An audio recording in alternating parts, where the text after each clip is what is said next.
Soal-soal berikut ini merupakan contoh umum yang dapat membantu Anda mempersiapkan diri untuk tes SKB Penata Kelola Hukum. Soal asli yang akan Anda hadapi pada tes resmi mungkin berbeda dalam tingkat kesulitan dan materi yang diujikan. Sebaiknya Anda juga mempelajari materi-materi terkait hukum, peraturan perundang-undangan, dan manajemen pemerintahan secara lebih mendalam.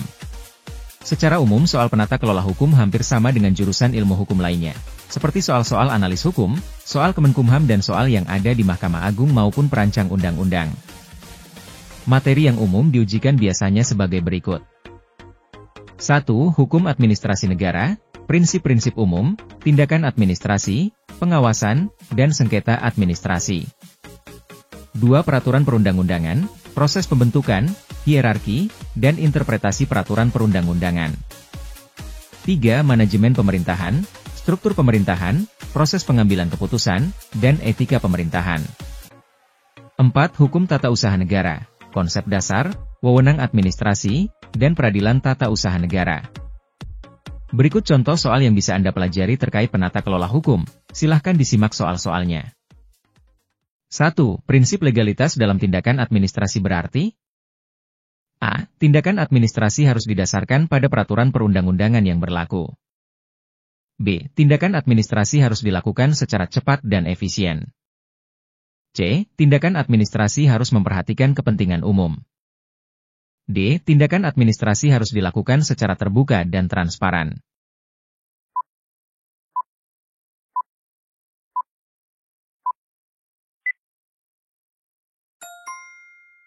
Jawaban, A. Prinsip legalitas dalam tindakan administrasi berarti, setiap tindakan administrasi harus didasarkan pada peraturan perundang-undangan yang berlaku. 2. Undang-undang yang memiliki kekuatan hukum tertinggi dalam hierarki peraturan perundang-undangan di Indonesia adalah A. Peraturan pemerintah pengganti undang-undang. B. Peraturan pemerintah. C. Undang-Undang Dasar Negara Republik Indonesia tahun 1945. D. Peraturan daerah.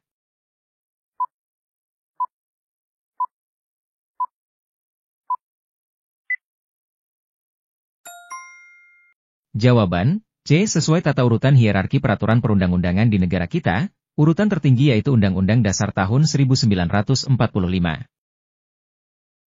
Prinsip good governance yang berkaitan dengan keterbukaan informasi publik adalah A. Partisipasi. B. Transparansi.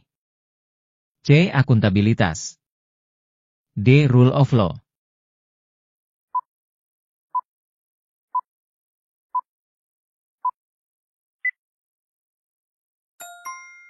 Jawaban, B. Prinsip good governance dalam keterbukaan informasi publik harus berdasar asas transparansi. 4. Dalam sistem peradilan tata usaha negara, asas yang mendasari adalah A. Asas kekuasaan mutlak. B. Asas legalitas semata. C. Asas peradilan yang cepat, sederhana, dan biaya ringan. D. Asas kekuasaan kehakiman yang tunggal.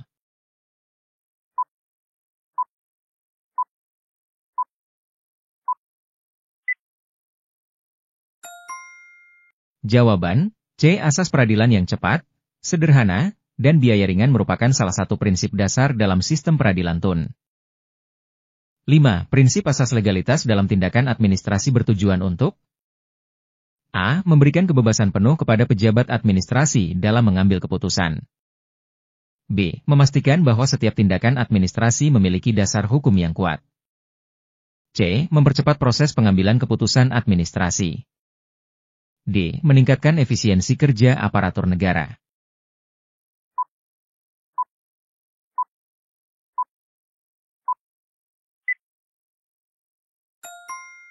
Jawaban, B. Prinsip legalitas menjamin bahwa setiap tindakan administrasi harus didasarkan pada peraturan perundang-undangan yang berlaku, sehingga mencegah terjadinya tindakan sewenang-wenang.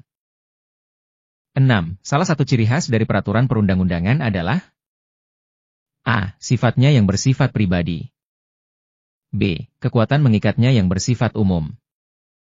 C. Dibuat oleh individu atau kelompok tertentu. D. Hanya berlaku untuk jangka waktu tertentu.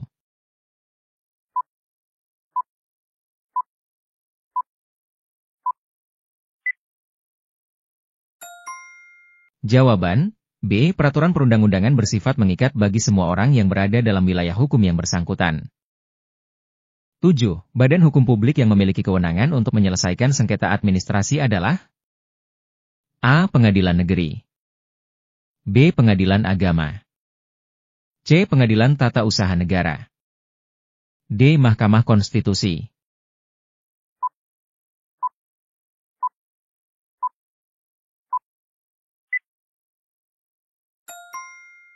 Jawaban, C. Pengadilan Tata Usaha Negara memiliki kewenangan khusus untuk memeriksa dan memutus perkara tata usaha negara. 8. Prinsip good governance yang berkaitan dengan tanggung jawab atas pelaksanaan tugas dan wewenang adalah A. Transparansi, B. Partisipasi, C. Akuntabilitas, D. Rule of law.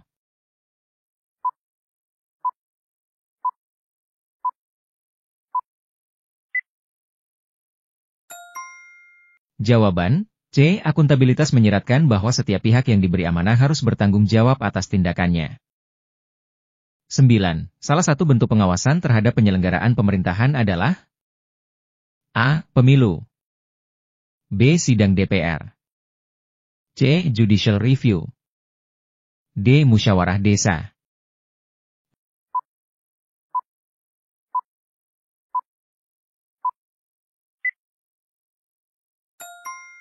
Jawaban, C. Judicial Review adalah mekanisme pengawasan yang dilakukan oleh lembaga peradilan untuk menguji keabsahan suatu peraturan perundang-undangan. 10. Tindakan administrasi yang menyalahi hukum dan merugikan pihak lain dapat digugat melalui A. Gugatan perdata, B. Gugatan tata usaha negara, C. Gugatan pidana, D. Gugatan permohonan.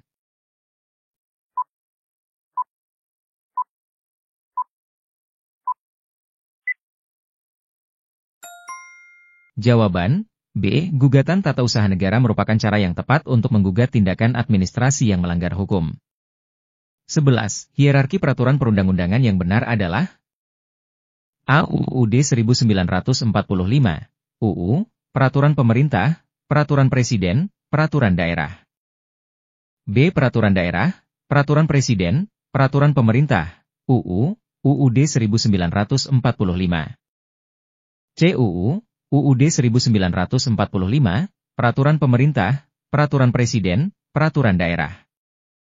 D. Peraturan Presiden, Peraturan Pemerintah, UU, UUD 1945, Peraturan Daerah.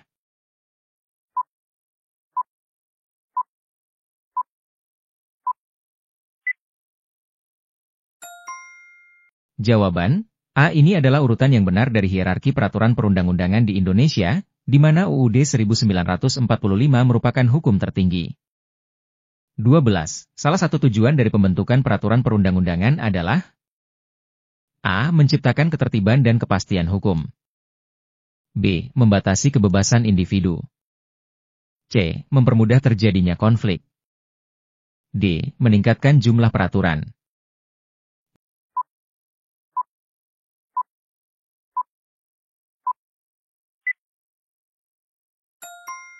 Jawaban, A. Peraturan perundang-undangan dibuat untuk menciptakan ketertiban dan kepastian hukum dalam kehidupan bermasyarakat. 13. Prinsip asas equality before the law berarti A. Semua orang memiliki hak yang sama untuk melanggar hukum, B. Semua orang sama di hadapan hukum, C. Hukum hanya berlaku bagi orang tertentu, D. Hukum tidak berlaku bagi pejabat negara.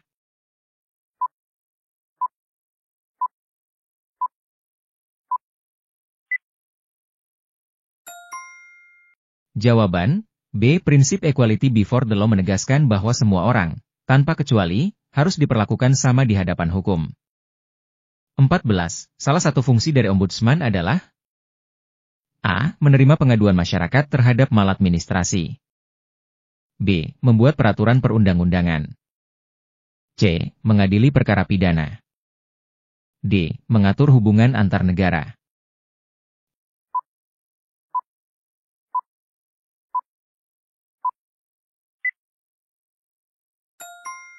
Jawaban, A. Ombudsman adalah lembaga negara yang bertugas menerima dan menyelidiki pengaduan masyarakat atas dugaan maladministrasi yang dilakukan oleh penyelenggara negara. 15. Objek sengketa dalam gugatan tata usaha negara adalah A. Perbuatan melawan hukum. B. Kontrak. C. Keputusan tata usaha negara.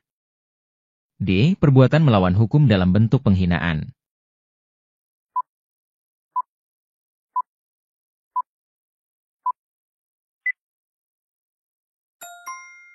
Jawaban, C. Objek sengketa dalam gugatan TUN adalah keputusan atau tindakan administratif yang dianggap merugikan hak dan kepentingan hukum penggugat. 16. Salah satu syarat formil gugatan tata usaha negara adalah A. Adanya kerugian material. B. Adanya kerugian imaterial. C. Adanya kepentingan hukum yang langsung, segera, dan pasti. D. Adanya bukti-bukti yang cukup.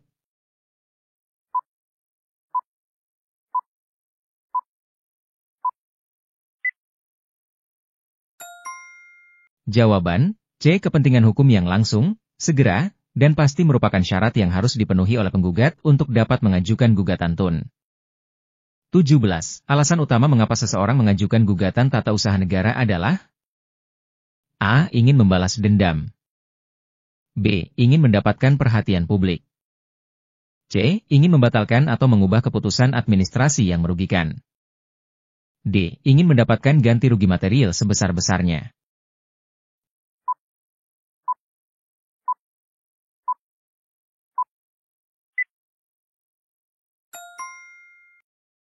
Jawaban, C. Tujuan utama gugatan TUN adalah untuk membatalkan atau mengubah keputusan administrasi yang dianggap salah atau merugikan hak dan kepentingan hukum penggugat. 18. Sengketa administrasi yang diajukan oleh pihak swasta terhadap keputusan suatu badan pemerintahan dapat diselesaikan melalui A. Pengadilan negeri. B. Pengadilan tata usaha negara. C. Mahkamah Agung. D. Komisi Yudisial.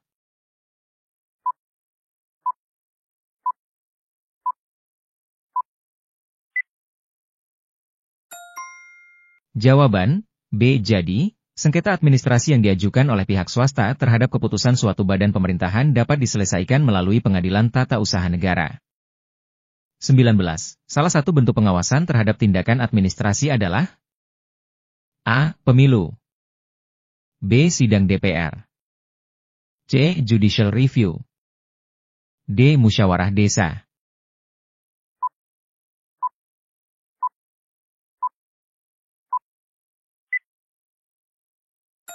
Jawaban, C. Judicial Review merupakan salah satu bentuk pengawasan yang dilakukan oleh pengadilan terhadap tindakan administrasi.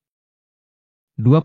Jika seorang pejabat negara melakukan tindakan yang merugikan masyarakat, maka masyarakat dapat mengajukan A. Gugatan perdata. B. Laporan ke Ombudsman. C. Gugatan pidana. D. Mosi tidak percaya.